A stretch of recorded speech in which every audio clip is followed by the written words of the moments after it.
Hi, I'm William Spaniel. Today I'm going to talk about the hometown discount paradox. So in sports, we might think that hometown discounts can only increase the probability that a player will sign for his hometown team, but as I'm going to show you today, this doesn't actually hold up given some reasonable conditions, and that's why it's the hometown discount paradox. If you're interested in reading the paper on this, you can go to the description on YouTube, the video description, and click on the link there, and that will take you to the paper which this video is based off of. But until then, we will instead do this in video form because videos tend to be a little bit more exciting than PDFs of math. So to start out with, what is a hometown discount? Well, in sports, a player is said to offer his team a hometown discount if he's willing to sign with that team for less money than a rival. So for example, if Team A were to offer a player $8 million and Team B were to offer that same player $10 million, but the player signs with Team A anyway, then we could say that the player offered Team A a hometown discount because he signed for $2 million less than what his most competitive offer was elsewhere. Now, a key question is, how do these hometown discounts affect the likelihood that a player signs with the team? And intuitively, you might think that it should only help the team. After all, the discount saves the team money. But obviously, if I'm doing a video on this, I'm going to show you that that assumption doesn't actually hold up all the time. So hometown discounts can actually sometimes lead the player to not sign with the team. And most of this video is going to be explaining the reason why that's the case, but in 3 sentences, here goes. The reason for this is that the team doesn't know exactly how much of a discount the player is willing to take. And under certain conditions, the team prefers making a low offer that the player sometimes rejects. But the interesting part is that if the team knew that the player was not willing to accept any hometown discount at all, under these same conditions that I'm talking about here, the team would always re-sign the player. So it's really the hometown discount that is sabotaging the bargaining process. Now, to prove that, we got to develop a model and we got to solve it. So the model is going to look like this. There are going to be 2 actors. There's going to be a team and a player. The team is going to begin by making a contract offer to the player. The player will accept or reject that offer. Accepting implements the contract and ends the game. Rejecting implies that the player signs elsewhere for a commonly known amount. The payoffs will look like this. The team values the player worth V greater than or equal to 0. That's just how much the team is willing to spend to get that player. If the player signs with the team, then the team earns V minus X, where X is the cost of the contract that the team is paying to the player. If the player signs with the team, then he earns X plus H, where H is greater than 0, and that reflects how much he's willing to sacrifice to stay at home. That's how much of a benefit he receives to himself personally for staying with his hometown team. Lastly, the player can sign elsewhere for N greater than or equal to $0. So N is just representing the most competitive outside offer, outside contract from a different team that the player can sign if he doesn't come to terms with the hometown team. Now, the game is sequential, and if we assume that everything is common knowledge, then we can just use simple backward induction to solve the game. So we're going to start out by seeing what types of contract offers the player is willing to accept, and then use that sort of information to figure out what type of contract offer the team should optimally offer the player.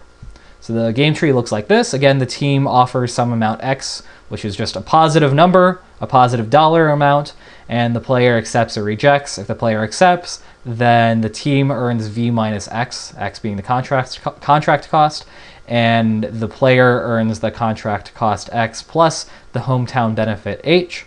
And if the player rejects, then the team earns nothing, and the player receives N dollars from some other team. So to figure out the optimal strategies here, let's first think about the player's action. Again, we're starting backward, working our way forward, or working our way upward. If the player accepts, he earns X plus H. If he rejects, he earns N. And so he's going to accept if X plus H is greater than or equal to N, and solving for X, X is greater than or equal to N minus H. So the player is going to sign if the contract cost X, or the value of the contract X, is worth more, or at least as much as the value of the contract he would be able to sign elsewhere, minus that hometown discount that he's willing to give to the team. Now, using that information, we can solve for the team's optimal action. Note that the smallest amount the team can give the player and still have him sign is n minus h. So that's going to represent the optimal acceptable contract offer for the team to give to the player. And if the team offers this amount, then the team earns v minus n plus h. So this is the value of the player to the team minus the amount of money that it has to pay to the player, which is just this amount here, n minus h. You put it in there, and that's what you get. If the player rejects, on the other hand, the team earns nothing, and so the team is going to sign the player if v minus n plus h is greater than 0, or solving for v, you get v greater than n minus h. So this is how you can see the hometown discount having an effect here. The team re-signs the player if the value of the player v is greater than the amount that the player would receive elsewhere minus that hometown discount. And you can see how this helps out the team by looking at this visually. The hometown discount actually allows the team to be able to sign players it would not otherwise be able to do. So this number line represents the value of the player v. On one end of the spectrum, when the value is really low, then the player never signs with a team. And when the value is really high over here, then the player is going to sign with the team regardless of the hometown discount. Although having that hometown discount there is beneficial to the team because the team can offer that player less money and still get him to sign. But the interesting group of players here is this middle group, because anyone who has a value to the team worth between n minus h and n, those guys would be unwilling to sign with the team if there were no hometown discount. But given the presence of the hometown discount, the player signs with the team. And I think this is how you get this general intuition and notion that hometown discounts always increase the probability that the team signs the player, because it does in fact get these chunks of players who would not otherwise sign with the team to in fact sign with the team. And so that's the intuition about you generally hear about hometown discounts. And now I'm going to blow your mind with saying that there's an important qualification that we need to add to the statement here, and that's that this all works out fine as long as there's complete information. But when you relax this complete information assumption, things really go haywire. And now we will continue the rest of this video by showing how things go haywire exactly. So uncertainty is the big issue here. Teams cannot know for sure how much a player is willing to sacrifice to play in his hometown. There's no way of directly observing exactly how much the player is willing to sacrifice. A team can have some idea, they can have a range in mind that the player is willing to accept to sacrifice, but there's no way that the team can actually pin down an exact amount. And this uncertainty is going to lead to contract breakdown. So the new model is going to look like this. It's very similar to before, but the team does not know the true value of H. Instead, the value of H, this hometown discount, is going to be drawn from a uniform distribution on the interval 0 to big H, where big H is just some dollar figure. And so what this means is that the team knows that the player has some level of hometown discount, whether it's virtually nothing at 0, or it's at this really high amount H. So it has a range in mind. The team knows that the player is only going to have a hometown discount within this range, but it doesn't know exactly where it is within that range. We're also going to assume here that V is greater than N, and this is going to mean that if the team knew that if the team knew of the player's true value of H, if it knew the exact level of hometown discount that the player is willing to give the team, it would always be able to come to an agreement because the team values the player worth more than the outside contract offer. And so by making this assumption, we're stacking the deck against the hometown discount having an effect on the probability of signing because, well, it just makes sense. If the team knows how much the player is willing to sacrifice, then he should be able to sign with the team. But we're going to see here that that's actually not going to be the case. And failure to sign, therefore, must stem from this presence of the hometown discount and the uncertainty over it. If the uncertainty of the hometown discount or the hometown discount just didn't exist, the player would always sign. But given this hometown discount and the uncertainty, now these two things interact to screw things over and sometimes causes the player to not re-sign. So let's see this in action. The solution concept, well, this is now a sequential game of incomplete information, so we got to switch over to perfect Bayesian equilibrium. The player's action is very similar to before. In fact, it's exactly the same as it is before. The player still knows his own level of H, and so when it's time for him to make a move, he's doing the exact same thing he was before. He earns X plus H for accepting and N for rejecting, and so he's still going to sign if X is greater than or equal to N minus H. The difficulty is finding the team's optimal strategy, because the team can't just calibrate its offer to exactly what the player is willing to sign, because the team doesn't actually know what the player is willing to sign for. So if we start trying to figure out the team's optimal action here, well, the team earns V minus X for signing the player and 0 otherwise. The tricky part, though, as I've mentioned, is that the team is uncertain of whether the player will sign or not.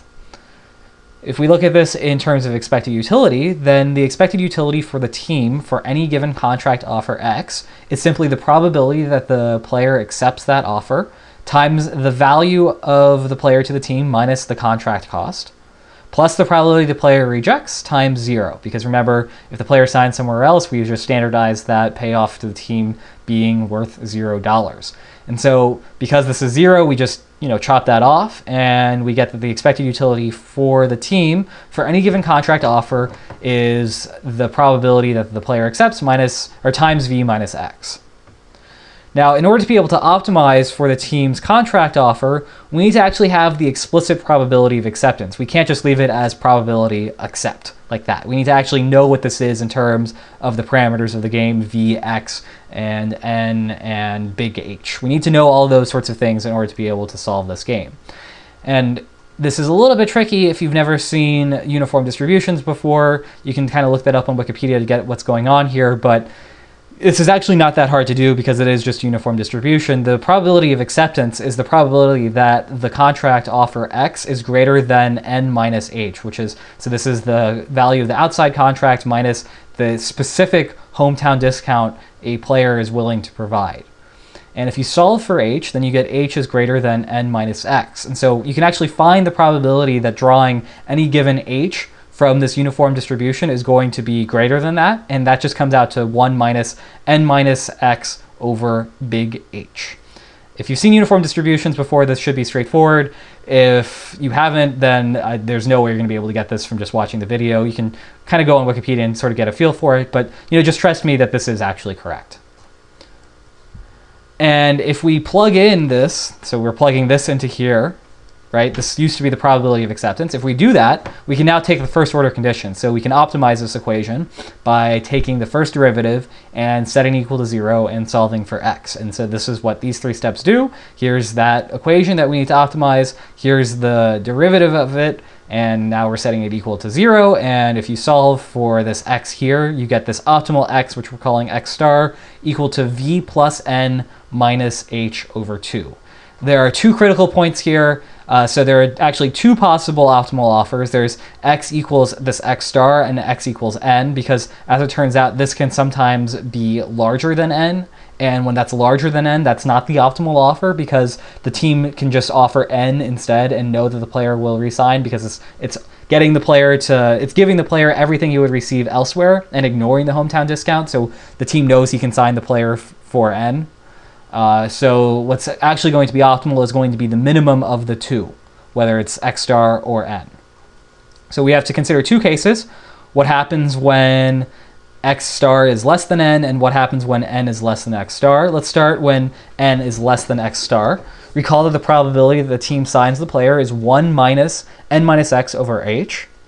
If N is less than X star, then the team offers X equals N. And so if you solve this, you plug in N as equal to X here, then you get this equation right here. This, of course, is just going to cancel out to 0. And so you get 1 minus 0 is equal to 1. And so the probability of acceptance is 1. And so the player is always going to sign in this case. So that's when N is small. What about when N is large? So this time when N is greater than X star, or X star is less than N. So again, recall that the probability the team signs the player is 1 minus N minus X over H. If X star is less than N, then the team offers X equal to X star. The probability the player signs is 1 minus N minus X star over H. And if you spend some time plugging in X star, the actual value for that, then you end up reducing it to this, which is 1/2 plus V minus N over 2H. As it turns out, if X star is less than N, then this part of the probability, V minus N over 2H, is less than 1/2. So what that means is that sometimes the player doesn't resign. Sometimes this does not add up all the way to 1. Well, what's going on here? If N, the value of the outside contract, is low, then the team is willing to just play it safe and always sign the player for a small amount. It knows that it can just give a tiny, tiny amount and still get all of those players to sign, even if it ignores the hometown discount, because the outside offer is just so low. And so because that outside offer is just so low and the team is making a killing by guaranteeing that it's going to sign all of these players, it's not worth shaving off additional dollars to alienate some types of those players. It would instead just prefer, the team would just prefer to sign all of them outright for this tiny, tiny amount. On the other hand, when N is great, that's when the outside offer is really competitive. The team can't guarantee itself a very large payoff by just trying to match the outside offer. That's because the outside offer is really large, and to pay everyone the outside offer would be to pay everyone a lot of money, and that's coming out of the team's payoff, because the team is only getting the value of the player minus its contract cost. And when this happens, gambling becomes optimal. It's better to sign the players to smaller contracts than rather be explicit here when I say this, it's better to sign some players to smaller contracts than give a large one that everyone is willing to accept. This is where it becomes worth shaving off those additional dollars, because it's just giving everyone a very large contract doesn't actually benefit the team very much. We can see this graphically here. So this is the x-axis, the value of the opposing contract in millions of dollars. So over here, the value of the opposing contract is tiny. Here, it's very large. This is the probability that the team signs the player. We have a value of the player worth $80 million to the team, and this level of uncertainty is anywhere between $0 and $60 million of a hometown discount. And so when the what am I saying here? When the outside offer, the opposing contract, is very small, anywhere between $0 and $20 million, then the team doesn't risk paying or shaving off any of those, any money that a hometown player would be willing to sacrifice. And so what's going to happen is that the player just always re-signs with the team with probability 1. But as the value of that opposing contract goes this way, becomes larger and larger, then giving these guaranteed contracts, these contracts that all types would accept, just isn't worth as much anymore. And so eventually it just diminishes and diminishes and diminishes until finally, when the outside offer is worth the value of the contract to the player or to the team, then the team only signs the player half of the time. So that's interesting, right? In this particular case over here, hometown discounts lead the player to only re-sign with the team half of the time. What's interesting and what's important to note is that this is not coming out of the hometown discount here is not being a bad thing for the team. It's actually helping the team out. If we look at the payoffs for the team comparing to a world where no discount exists and where a discount does exist, having the discount is actually benefiting the team in most of these cases. Over here in the first $20 million, the team is ignoring the hometown discount and is just giving the amount that all of those players would accept. And so that's actually equivalent to the case where there is a hometown discount. So for the first $20 million, these two payoffs are the same. But once the team starts actually gambling here, right? So this is the probability that the player does not sign with a team. Now there's some this is the probability that the player does re-sign with the team. 1 minus this is the probability the player does not re-sign with the team. And so in these cases, there's some chance that the team will not sign the player, and this is actually benefiting the team because you can start to see after $20 million, the payoffs diverge, and the team actually does better by actually taking advantage of the discount. Over here it doesn't, but over here it does. It's just that to take advantage of the discount, the team has to sometimes risk not signing the player. On a final note here, communication doesn't solve the problem here. The player has incentive to underrepresent the level of discount he's willing to give. So you see this all the time in the media. We hear a player says, well, I refuse to accept a hometown discount. I want everything that I deserve. There's no way we can actually believe that guy or not. He's not really telling us anything about himself. We can't differentiate a bluffer between the honest man. Maybe the guy is actually telling the truth and he wouldn't accept a hometown discount, or maybe he's just bluffing. The problem is that this is essentially a game of poker, and you can't believe the guy across the table when he says he has a pair of aces. He could be lying to you. He has all the reason in the world to be lying to you, and this is a case where the player does in fact have all the reason in the world to be lying to you, and so communication just doesn't solve the problem, and you still have these chances where the player doesn't re-sign with a team despite the presence of the hometown discount. So to conclude here, Hometown discounts increase a team's payoff, but the likelihood of signing a player is not the same thing as the payoff as the last two graphs showed you. And so depending on the nature of the hometown discount, whether it's known with certainty or whether there's some uncertainty about it, the hometown discount can make it easier or more difficult to come to an agreement. I hope you enjoyed this. Again, you can find the actual paper that corresponds to this video presentation by looking at the video description on YouTube. And until next time, I hope you enjoyed it and take care.